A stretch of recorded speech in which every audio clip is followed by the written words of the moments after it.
Welcome on episode 108, where normal, non-special programming has resumed once again. 3 specials on the trot really takes it out here. It was Bonfire Night, Remembrance Day, Halloween. 3 specials. But that's not to say we aren't going to have fun this episode, as the groans, as always, are ever present. Speaking of which, it's now time for me to run off on a groany tangent with my groans. When you're trying to get someone's attention, but they won't stop chatting away to someone else. Ever been in that position where you need help off someone, but no matter how many times you say their name, they won't acknowledge you? I have. Then they get uppity with you when you didn't tell them the thing you were trying to tell them. How about instead, you pay some damn attention instead of gum flapping? Just a thought.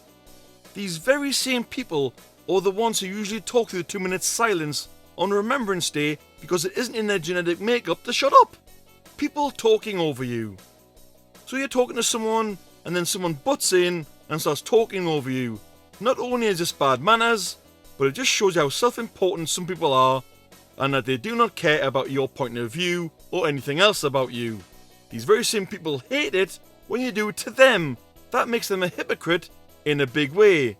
If it's online, sometimes lag can happen, and that's an accident. When you talk to someone online, you're lagging, you overtalk someone, you don't mean to do it. Face to face, it's something totally different. The younger generation. The younger generation, beneath the one below me, really do my head in. A lot of them have no respect, they treat the world as if it owes them a favour, and they are good for nothing louts. I thought millennials were bad. This last group of idiots are unreal. Straight off the bat for my groans, we go foraging, or should I say, you will at least, Groaners, for the right questions with Gimmie Da Question. Are the Groaners live ready? Yes, you are. Groaner at home, you obviously listened to the episode, so you're obviously ready. Why am I asking? Just making sure. Round 1. Your answer is King Edmund. Your questions are A. Which English king was the first to die on the toilet? B. What did Blackadder never become? Or C. Who was the first king to acknowledge astronomy as not being a falsehood? Go Groaners live, give me your answers please. Those at home, you know what to do. Oh, we have a split. A's and B's have came in there from the Groaners live. Of course, Groaner home, I don't know what you put yet. You could tell us in the comments of the episode, or at least email in and let us know what you put. Moving on, round number 2. Your answer is Pope Gregory the 9th. Your questions are A. Which pope was forced to step down in the year 1832 after an affair with a woman? Or B. Which pope had an assassination attempt against them foiled in 1450? Or C. Which pope declared war on cats? Again, Groaners live, you know what to do. Groaner home, you know what to do. Answers all please. Everyone live has thrown in their answer for C. Oh, no, I lied. A couple of B's have came in there as well. Okay, are we ready? Moving on. Round 3. Your answer is Neptune. Your questions are A. Which planet was thought to collide with the Earth in the year 1297 if people didn't repent in their churches? B. Which sea god had Emperor Caligula wage a war against them? Or C. What was the chosen name of bounty bars by the Nestle company before they actually decided on the name of Bounty? Go Groaners live, you know what to do. Go home, you know what to do. Spread across the board, A, B, C's. Quite a lot there for A, B's and C's. Groaner at home, what did you go for? You might have struck it lucky there, Groaners. But in our next section, we've a bit of luck and a bit of unluckiness, especially for the celebrity involved. It's time for Oh Unlucky Lucky! This week, we must talk about Chris Martin of Coldplay, who fell down a trapdoor on stage during a live performance recently. I believe it was in Australia. If I've got that wrong, do correct me. Rather unlucky there. However, luckily enough, there were fast-acting stagehands who caught him before he suffered injuries. Chris was extremely grateful, seeing that was not planned, and he thanked the staff for saving him. He could have had serious injuries. And I dare say the person left the trapdoor open, or whatever with the trapdoor, might be in serious trouble. From luck, we take a detour now with why oh why. As people, we all have discussions and arguments. It's human nature. Tell me though, what is it with people who in an argument cannot leave without having the last word? It's pointless and makes you look like an idiot. I've done this in the past, and yes, I did look like an idiot. It's pointless and makes you look like an idiot, as I've just reinforced. I said that twice, never mind. Concede defeat in silence. Always having the last word? I've just got to ask, why oh why? Moving on now, we have the audience groan coming up, because of course I had my turn, so it's only fair, you at home groaners, one of you gets your turn. This week's audience groan rolls in via Facebook Messenger from Dummies of South Gosforth. And he groans, as I support Newcastle and Arsenal, I hate it when either team plays rubbish. I hate it even more when they're versing against each other because I don't know who to pick. Football rears its head again in the audience groan, and I know naff all about football. But I know how annoying it could be, especially with season tickets costing between £400 to £600 approximately. But what do? Do you go watch Arsenal play? Or do you go watch Newcastle play? What do? I don't know. I don't follow football. But cheers, Dumasani. But if you wanted to groan in like Dumasani did, you want to give us your hero or zero of the week, your feedback, your possible ideas for future content, your why or whys, your what there's, or any other content from the show, you can do so in a vast number of ways. You can fly us an email off to thegroanzonepod@gmail.com. You can reach out on Facebook Messenger to admin Nicole and Nicole Amos, or myself, Mr. E. Groaner. You can find us on Facebook groups under the Groan Zone Podcast Facebook group. You can join in the fun on Discord. Usually every Friday, 8:30 Greenwich Mean Time, we record live, so you can join in the fun live. If not live, we usually get the podcast brought out on a Friday, Saturday or Sunday night after editing. You can also put a comment in the comment section and it'll be picked up, possibly for a future episode. Now, we've all had a chance to groan. We advance onwards to Double Down Dummies. Round 1. This occurred in Rio de Janeiro in 2006. A man wanted to source some scrap metal, but all he had to get metal out of was a disused rocket-propelled grenade. That's an RPG for short. But how did this lead to his death? Was it A? He drove over the RPG, and this caused an explosion that blew up the grenade, his car, and repair shop, and himself, killing him? Was it B? In examining it, he pressed the trigger, launching the RPG in his face, killing him? Or C? He thought very carefully about hitting it with a hammer. He then struck it with the hammer, and in doing so, he caused an explosion that destroyed everything, including himself. Groaners live, you know what to do. Groan at home, you know what to do. Guess the right outcome. C's are flown in there, A's are flown in there, and 1B. Someone's very sure about B. Any more? No groaners? I'll give you a couple more seconds. That's time. Round 2. Cairo, Egypt, 2001 is when our next one occurred. Two guys had run up a bar tab of $180 in whiskey drinks. That's a lot of money in Cairo. Not wanting to pay such an amount, they ran drunkenly out of the bar. But how did this lead to death being involved? Was it A? The barman chased both guys and proceeded to shoot them both with a rifle, killing them both. Was it B? They both dove into the Nile River nearby. One was pulled up by police further downstream after swimming ashore. The other was swept up in the current and passed away. Or was it C? As they ran out the bar in the state they were in, they foolishly ran out into a road where a car hit them both. One died from being impacted by the car, the other got 2 broken legs and a ruptured kidney, but survived. Groaners live, answers please. Those at home, You know what to do. Bees have flown in there. More bees. Bees again. Bees again. And a C. Fairly uneven there, but I think the Groaners are in tune with Double Down Dummies this week. Okay. Any more before I can move on to the next section, Groaners? Any more? Nope. Okay. Time called, Groaners, for this game. Answers will be given before the end of the episode, but for now, we must pay high regard to our hero of the week. Quincy Jones has the honours this week. If you don't know who Quincy Jones is, he was the producer of the Thriller album that came from the late Michael Jackson, and Quincy passed away earlier this month I should say, on the 3rd of November.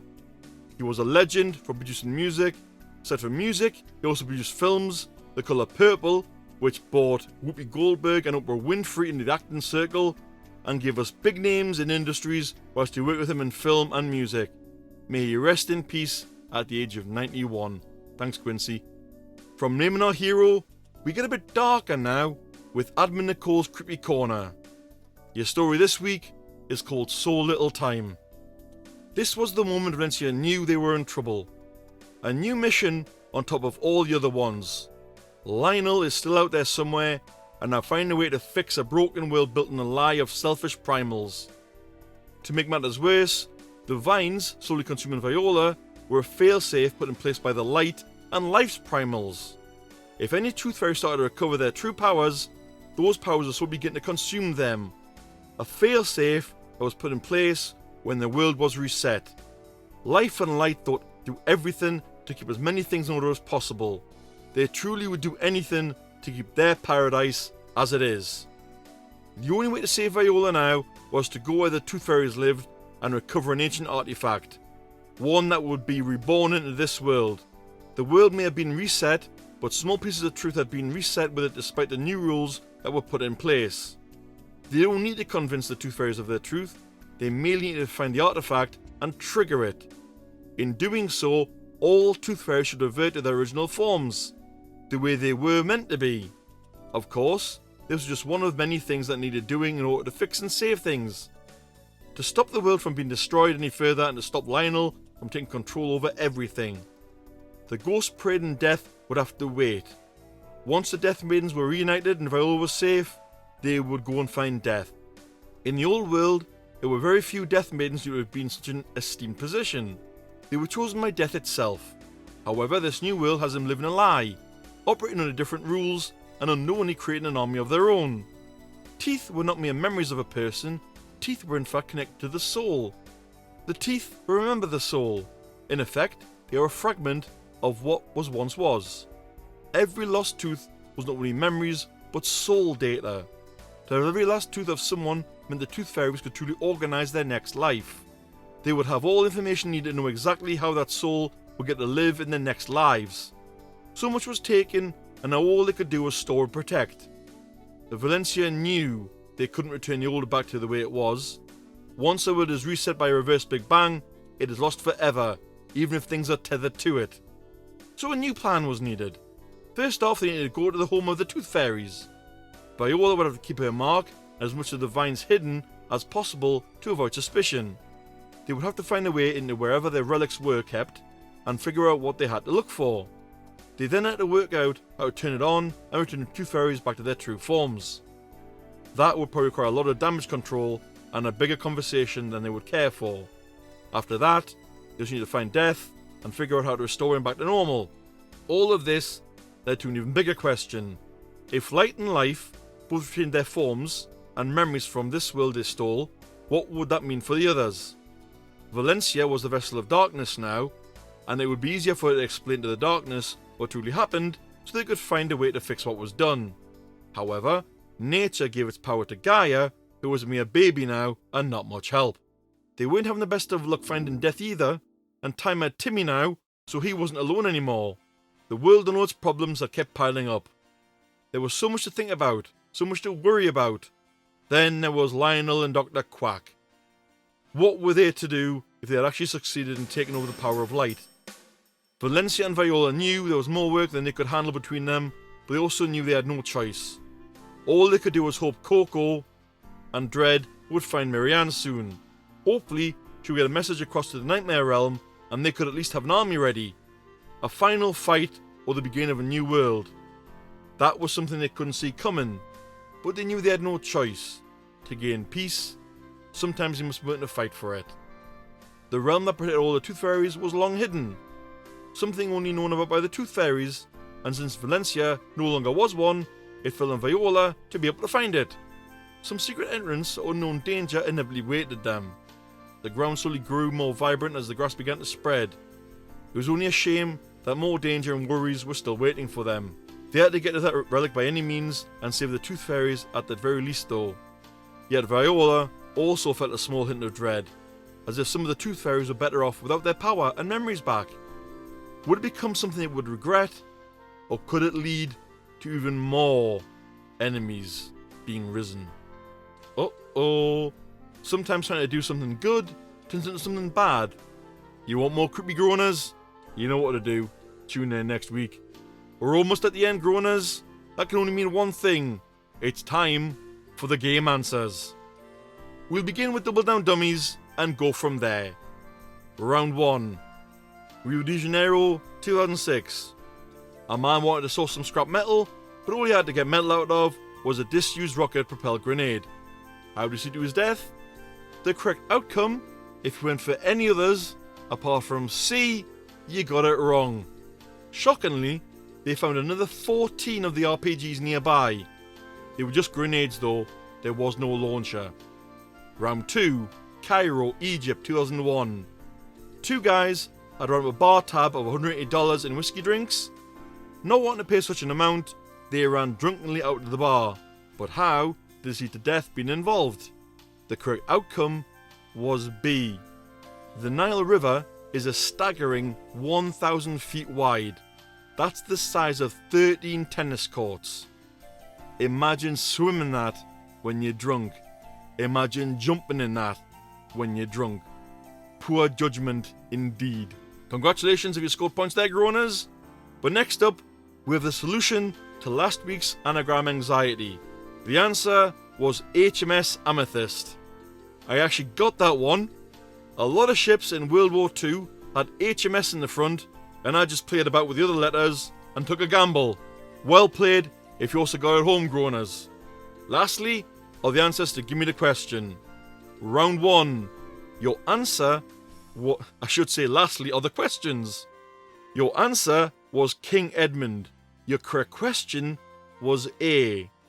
King Edmund was killed in 1016 when he was stabbed to death on the toilet. That's a crappy way to go, Edmund. Round 2. Your answer was Pope Gregory IX. Your correct question was C. In between 1233 and 1234, he, as the leader of the Catholic Church, declared war on cats as agents of Satan. I've got to wonder, was he wronged in a past life by a cat? Who knows? Round 3. Your answer was Neptune. Your correct question was B. Caligula waged this war in the sea after a failed invasion of Britain. He actually ordered his soldiers to whip the waves and collect seashells as a mark of victory. I think he needed psychiatric help. Poor Caligula. No, not poor Caligula, the man was a nutcase. Did anyone live at home score points? Live at home. I mean live or at home score points. Do let us know via contact or the comment section. Wrapping up this week is our final game of the episode. It's time for Where the Hell Am I? Yep, here we go with another picture problem. Your double clue is A.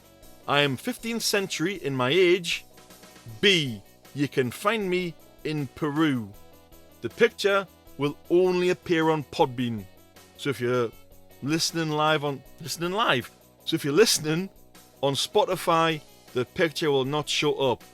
To get the picture for this game, you've got to look on Podbean. Or we'll start putting on Facebook, we'll start putting on Discord. But unfortunately, I keep forgetting to do that. That's on me, groaners. My apologies. The answer will be given in next week's episode. This sees us at the end of another packed episode, groaners. Feel free to have a groan-a-thon from episode 1 to 108 on podbean.com, where you can follow us and stay updated. Just to reinforce, you can only listen backwards from episode 1 to now on Podbean. You can no longer do that on Spotify. Just Podbean. I'm not sure about the other platforms, I haven't checked those. As far as I'm aware, you still can. See you next week, Groaners. Take care. Bye-bye.